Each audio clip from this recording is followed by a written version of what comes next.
Salah satu unit usaha saya berada di negeri India. Selain karena alasan biayanya yang rendah, DNA orang India itu menurut saya memang sepertinya untuk bidang teknologi. Eksakta itu di otak mereka rasanya bawaan lahir. Untuk itu tahun lalu saya harus ke Jaipur, India. Mendarat di New Delhi, langsung ke wilayah Rajasthan. Ya, ibu kotanya Jaipur. Tugas utama menginterview beberapa kandidat pekerja yang saya akan outsource. Ada 2 lokasi setelah Jaipur, yaitu ke wilayah selatan India, Tamil. Singkat cerita, saya melihat meningkat kegairahan baru di India. Ekonominya terasa sangat maju dibandingkan 5 tahun yang lalu saya ke sana. 2 tahun berturut-turut, ekonomi India tumbuh di atas 7%. Dan bisa dibayangkan dengan populasi 4 kali Indonesia, tumbuhnya 7%. Itu raksasa sekali. Tahun ini 2019 dan selanjutnya mereka menandai bahwa pertumbuhannya akan di atas 9%. Cukup ambisius. Sekali lagi, tapi India ya tetap aja India. Kumuh, pliket, bau, terutama di city dweller atau urban problem dengan banyaknya gelandangan dan kaum slum. Sore,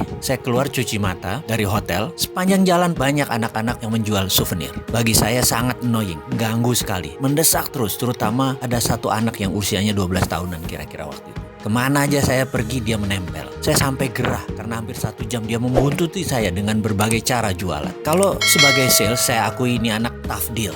Tapi sebagai korbannya saya seperti dibully. Puncaknya saya berkata, sorry kid, I'm not interested. But sir, this is good souvenir for you and your family, your friends. Katanya beralasan. Dalam hati, waduh ini anak benar-benar maksa banget. Bagi saya magnet tempelan kulkas itu sudah banyak. Itu aja yang dalam hati. Saya pun berkata lagi dengan muka jutek. Listen kid, 200 rupiah is good price, but I don't need your souvenirs. Bener, saya nggak butuh souvenir itu. Kalau kira-kira ya dalam rupiahnya 40.000 rupiah lah. Saya lalu mengeluarkan uang 50 rupiah dengan niatan supaya dia stop ngekorin saya kemana-mana. There you go. Nih, saya sodorkan 50 rupiah ke tangannya. Sekitar 10.000 rupiah. Dia mukanya mengkerut dan menatap. What it is, sir? Take it.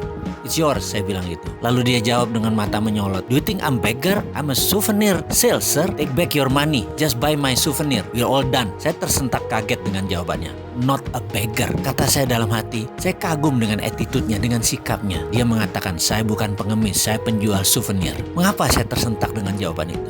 Begini, kemarinnya kami bersepuluh mengadakan tour visit ke sebuah tempat wisata 1 jam dari Jaipur. Di tengah jalan, bus kami kempes. Lalu kami turun dari bus. Panas sekali. Dan ada seorang bapak tua lewat, dia berjualan es teh.